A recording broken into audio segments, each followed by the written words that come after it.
If you just searched summer tomato gardening mistakes, you are in the right place. But back in 1965, Mom did not call them mistakes. She called them a wasted harvest. And she was not about to let a single tomato or the effort she put into growing them go to waste. So she lived by a set of rules that made sure her harvest always came out the way she expected. One of those rules was so controversial that people argued with her about it. Yet she said it was the difference between a garden that thrived and one that simply survived. That rule is number 12 on our list. Mom had a way of reading a vine that no book could ever teach.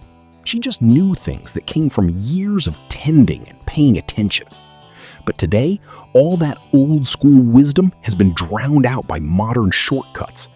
So we are looking at 15 summer tomato gardening mistakes that moms in the 50s, 60s, even the 70s never made, because they already figured all of this out long before any of us thought to ask them. Planting tomatoes too shallow. Most people dig a small hole, drop the plant in, and cover the roots. That was it. But Mom never planted a tomato that way. She dug deep, sometimes so deep it looked like she was burying the whole thing. And that was exactly the point. Tomatoes can grow roots all the way up their stem, so the deeper you plant them, the stronger the root system you get. Mom knew that a plant with deep roots could handle summer heat, dry spells, and heavy fruit without falling over or drying out. She would strip the lower leaves off, lay the stem in at an angle if the hole was not deep enough, and pack the soil in firm. Those plants never wobbled. They never wilted on a hot afternoon, because they were anchored the way Mom knew they needed to be. Crowding plants together. More plants in a smaller space sounds like a good idea until nothing grows properly. Mom always gave each tomato plant at least 2 to 3 feet of space in every direction, and she was firm about it. Crowded plants cannot get enough air moving between them, which means moisture sits on the leaves and disease spreads fast. They also compete for the same water and nutrients in the soil, so nobody wins. Mom's rows were neat and deliberate. She did not squeeze an extra plant in just because she had one left over. She would rather have 8 healthy plants than 12 struggling ones. And every summer, her harvest showed it. Planting tomatoes in the same spot every year? It seems like common sense to plant tomatoes where they did well last year. But Mom rotated her garden every single season without thinking twice about it. She knew that tomatoes pull the same nutrients out of the soil year after year, and that diseases and pests from last season are waiting in that same dirt for the next crop to arrive. So she moved things around. Tomatoes went where the beans were. Beans went where the squash was. Every few years, everything had moved and the soil had a chance to recover. Modern gardeners skip this step and then wonder why their plants get sick in the same spot every summer. Mom never had to wonder because she never gave the problem a chance to start. Watering the leaves instead of the roots.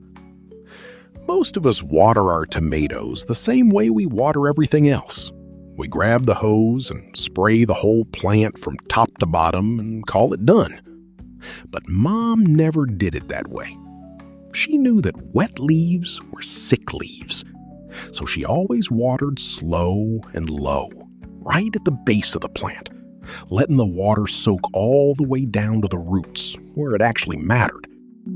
You could find her out there early in the morning, before the heat came, moving slow and steady down the row. Her tomatoes never rotted. They never got that white, dusty mold on the leaves, because she understood something simple. The water belongs at the roots, not on the plant. Ignoring suckers. Today, most people let their tomato plants grow any way they want. More branches must mean more tomatoes, right? Mom knew that was wrong.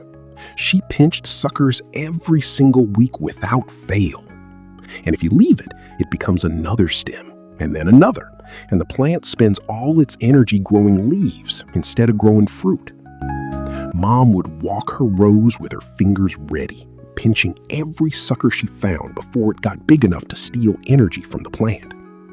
Her tomatoes were fewer on the vine, but bigger, heavier, and sweeter, because she understood that sometimes less really is more. Buying hybrid seeds and expecting to save them. Today, we walk into any garden center and grab whatever seed packet looks good without thinking much about it. But Mom never shopped for seeds that way. She saved them. At the end of every harvest, she would pick her very best tomato and she would sit at the kitchen table and scoop the seeds out into a bowl of water. She let them soak, rinse them clean, and spread them out on a paper towel to dry by the window. Then she folded them into a small envelope, wrote the name on the front in her own handwriting, and tucked it away until spring. Every year, those seeds came back stronger and better suited to her soil than the year before. The reason that worked better than hybrid seeds is that Mom was growing heirloom tomatoes, which were almost all that existed in the day. Heirloom seeds grow true, meaning the tomato you get next year looks and tastes just like the one you saved the seed from. Most seeds sold today are hybrid varieties, and they do not work that way. Watering on a random schedule. Most of us water when we remember to, or when the plant looks like it needs it. Mom watered on a schedule, and she never missed it. She knew that tomatoes do not like surprises. Inconsistent watering is one of the main reasons tomatoes crack, get blossom end rot, or drop their flowers before they ever turn into fruit. Mom watered the same days every week, slow and deep, making sure the moisture reached all the way down to where the roots were doing their work. Her garden was not the prettiest on the street, but her tomatoes were always the most consistent. Because consistency was something Mom understood in the garden the same way she understood it in everything else she did. Skipping mulch. Most people plant their tomatoes, stake them up, and consider the job done. Mom always laid mulch around the base of every plant before the real summer heat arrived. She used whatever she had: straw, grass clippings, dried leaves, and she packed it a few inches deep around the base of each plant. Mulch holds moisture in the soil so the roots stay cool, and even on the hottest days, the ground underneath does not dry out completely. It also slows weeds down, so Mom was not out there pulling them every other day. It was one of the simplest things she did and one of the most effective. Most of us skip it entirely and spend the whole summer wondering why our tomatoes struggle in the heat. Staking tomatoes too late. A lot of gardeners wait until the tomato plant is already leaning or falling over before they put a stake in the ground. By then, the damage is already done. Mom staked her tomatoes early, right after transplanting, before the plant was tall enough to need it.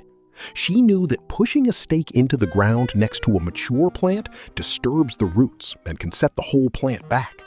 She also knew that a plant that grows with support from the beginning grows straighter, stronger, and more productive than one that spends part of the season flopping around under its own weight.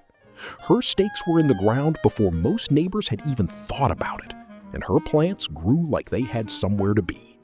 Watering in the evening. Evening watering feels convenient. The heat of the day is gone, you have a few minutes, and the garden looks dry.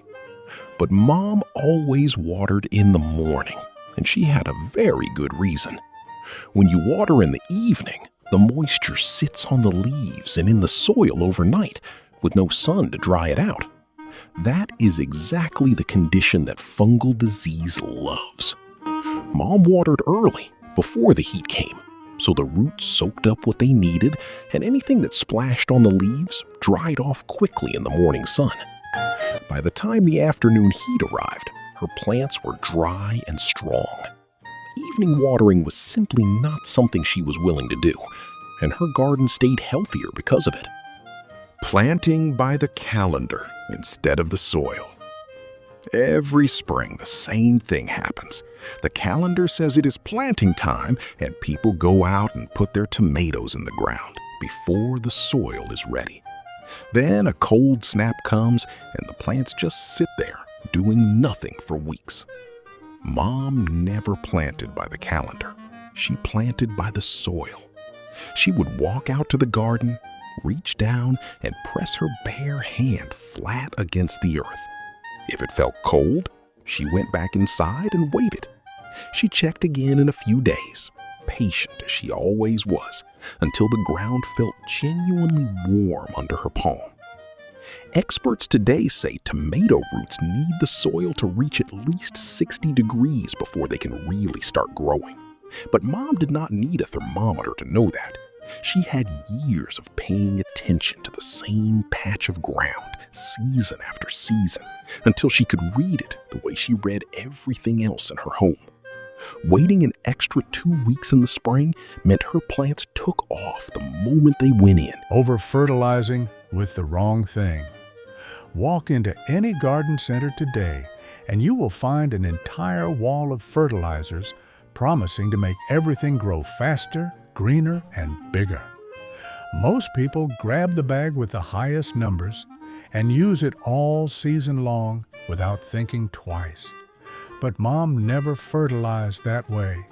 She understood the way she understood most things in her home, that more is not always better, and that different seasons call for different things. In the early weeks after planting, she worked a little compost into the soil and let the plant get established on its own terms.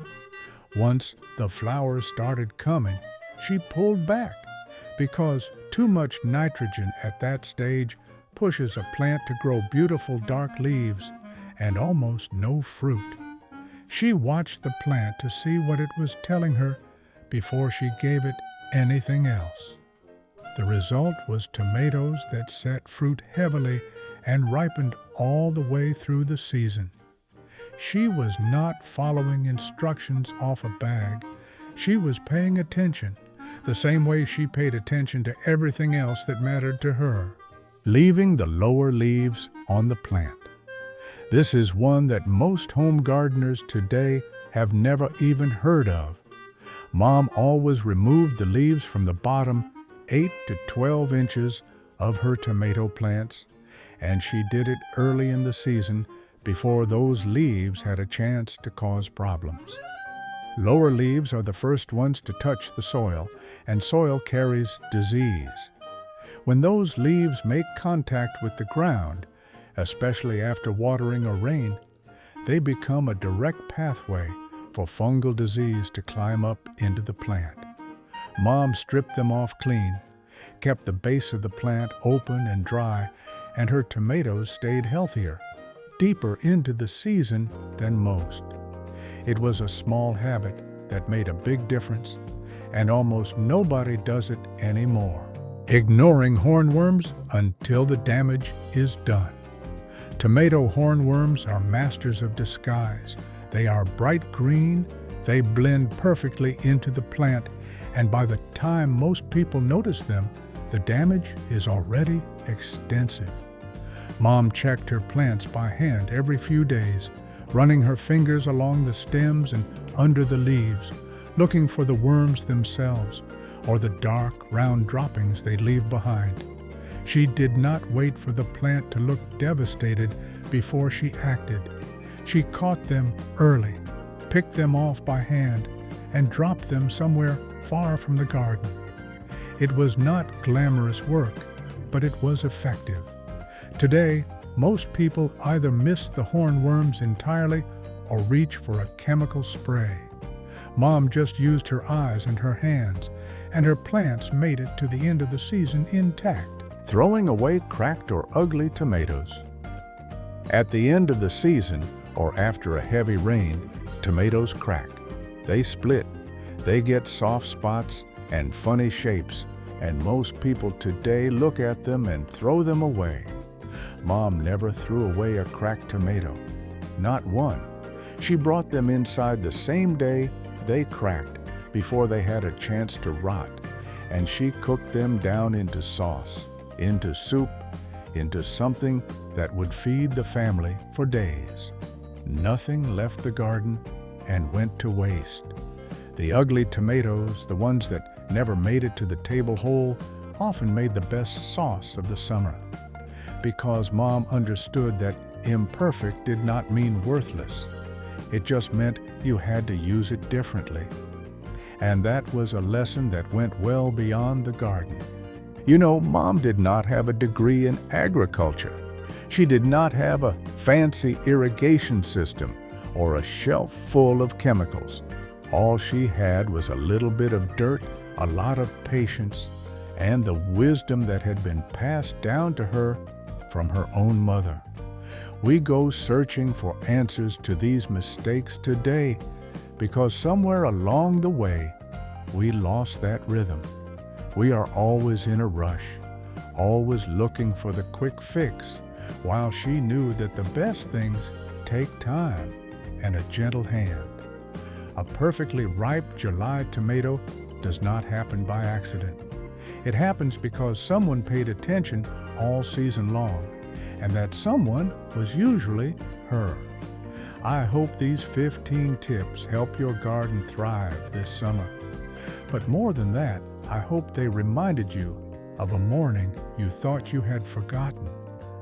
If your mom or grandma had a rule for the garden, or if you can still smell the tomato vines from your childhood backyard, please tell me about it in the comments below. And if you want to stay a little longer in these memories, I think you will love this video right here about things moms did in the 1950s and 60s. It is good to have you here.